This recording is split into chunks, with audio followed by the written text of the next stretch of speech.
Halo desainer, selamat datang kembali ya, belajar lagi bersama saya Hadi di seri tutorial UX Designer. Nah, di konten kali ini kita akan belajar yang tipis-tipis dulu ya, yang ringan-ringan dulu. Kita nggak akan langsung ke materi berat, karena di konten kali ini kita akan belajar prinsip UX ya, atau hukum UX. Loh, kenapa ringan? Bukannya itu topik yang berat? Ya berat kalau kita belajarnya mendalami satu persatu gitu. Tapi di konten kali ini saya akan memperkenalkan kepada kalian apa itu prinsip dan hukum UX.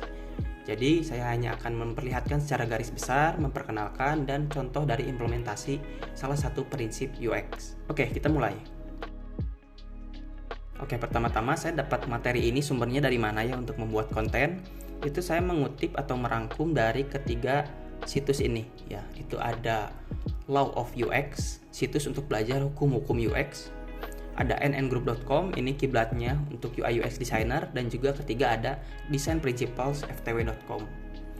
Nah, ketiga situs ini bisa menjadi kiblat untuk para desainer dalam mempelajari UI UX, khususnya untuk hukum dan prinsip UX. Nanti saya cantumkan linknya di deskripsi untuk kalian eksplorasi ketiga situs tersebut. Nah, pada konten kali ini saya hanya menyantumkan 5 prinsip UX dari sekian banyak hukum atau prinsip yang berlaku ya.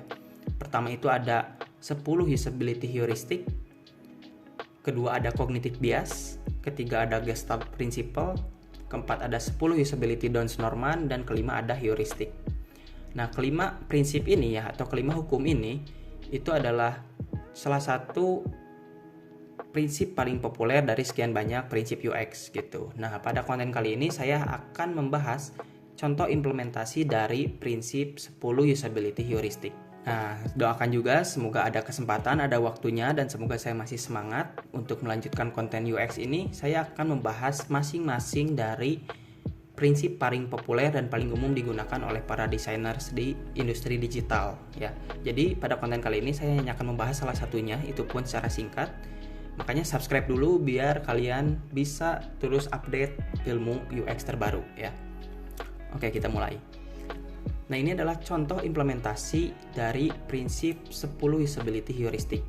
Prinsip ini karyanya Donald Norman ya, Bapak UX. Gambar ini saya ambil dari situsnya yaitu nngroup.com. Nah, beliau itu merancang ada 10 aturan baku ya untuk merancang produk digital yang baik dan benar. Nah, pada contoh kali ini kita akan bahas contoh implementasi 3 dari 10 prinsip usability heuristic. Nah, untuk contohnya saya ambil dari halaman channel saya ya. Di sini kita bisa lihat ada channel Iqbal Hadi Nasution dengan subscribernya 1,66 ribu. Mantap. Yang belum subscribe ya, subscribe dulu dong ya, biar kita belajar sama-sama. Oke, di sini saya ambil contoh untuk halaman view channel ini ya. Jadi untuk contoh implementasi pertama itu ada dari hukum ke-1 yaitu visibility of system status. Jadi hukum ini berbunyi untuk menampilkan sistem status ya, beritahu apa yang terjadi pada sistem atau aplikasi. Gimana maksudnya? Kita bisa lihat dari paling atas ya, ini ada status bar yang menunjukkan indikator baterai, wifi, sinyal, jam, dan juga lain-lain. Nah, ini tuh adalah salah satu implementasi dari hukum UX yang nomor 1 ini, yaitu untuk menampilkan apa yang terjadi pada sistem di HP kita atau di ponsel kita. Gitu. Jadi, pengguna itu harus tahu ini apa yang sedang diproses oleh OS ya, atau oleh HP kita. Ini dicantumkan atau diperlihatkan sebagai indikator di status bar itu. Lalu kedua ini ada tabbing slider ya, atau ada tab. Di sini ada dikasih tahu ada salah satu tab yang aktif yaitu beranda ya, yang sedang kita lihat, dan juga ada tab yang enggak aktif, ada video, playlist, dan juga komunitas.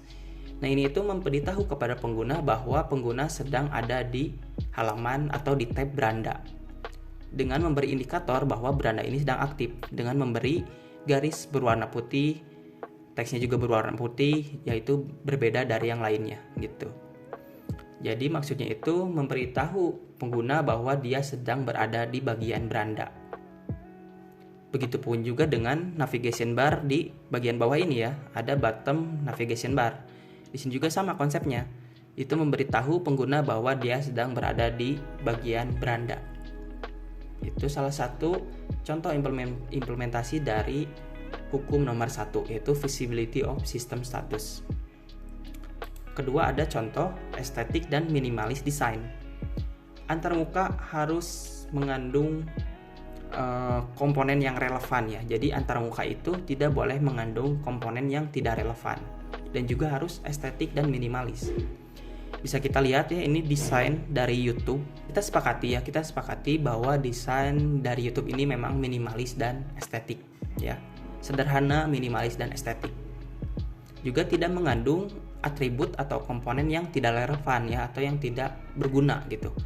Seperti ada background yang hanya untuk meramaikan saja, itu kan di sini nggak ada gitu.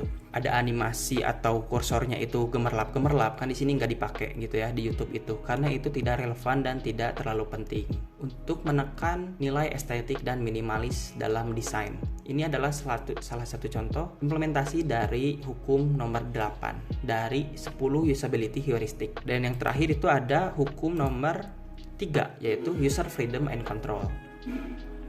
Jadi hukum ini berbunyi bahwa desainer harus menyediakan emergency exit ya, untuk pengguna keluar dari action yang tidak diinginkan atau tidak diharapkan. Karena tidak bisa dipungkiri, pengguna juga manusia, pasti selalu melakukan kesalahan, baik itu salah klik atau salah melakukan action. Nah, sebagai desainer kita harus menyediakan emergency exit ya, atau tombol back atau tombol cancel ya, untuk memberikan pengguna kebebasan dan kontrol gitu.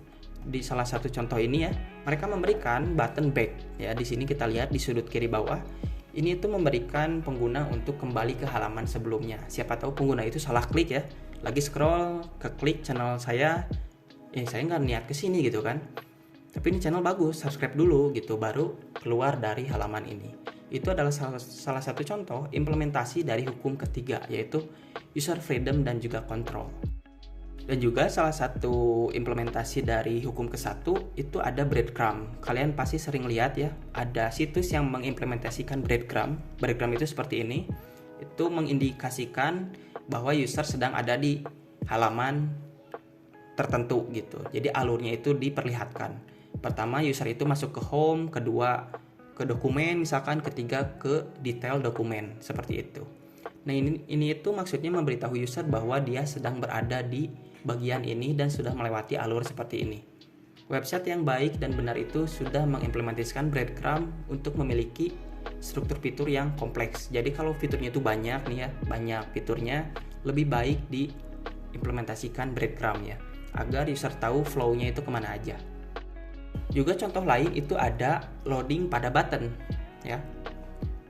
Kalau kalian pernah lihat, misalkan kalian klik satu button, klik misalkan order atau submit, itu buttonnya langsung berubah state-nya menjadi loading ya, atau processing. Nah, itu adalah salah satu contoh implementasi dari hukum UX nomor 1, yaitu menampilkan status dari sistem. Jadi dia itu memberitahukan pengguna bahwa aksinya atau inputnya sedang diproses oleh sistem atau oleh aplikasi. Caranya dengan mengubah state button yang asalnya button aktif ya atau clickable menjadi state loading atau processing. Nah, itu adalah salah satu contoh implementasi dari hukum nomor 1. Oke, udah. Singkat ya, singkat, ringan, padat.